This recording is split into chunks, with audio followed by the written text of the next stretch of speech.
The feet are our foundation, and many of our back problems and neck problems actually begin in the feet.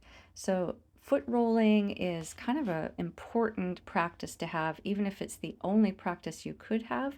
This practice will actually help and aid throughout your entire body, I promise you.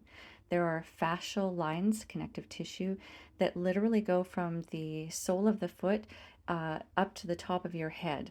So working here works everywhere.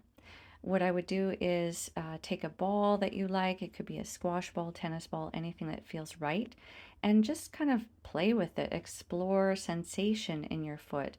Press down in different areas and notice if there's areas of tightness or if you have any lumps or bumps, and give it a little bit of attention, a little bit of love.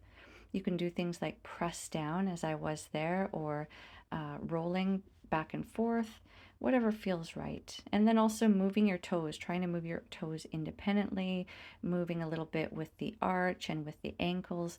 All of this will help with your overall sense of mobility and flexibility, and also bring in a very important skill that we will be practicing, which is proprioception and awareness of our body, awareness of the soles of the feet, and awareness of how this affects the rest of our body.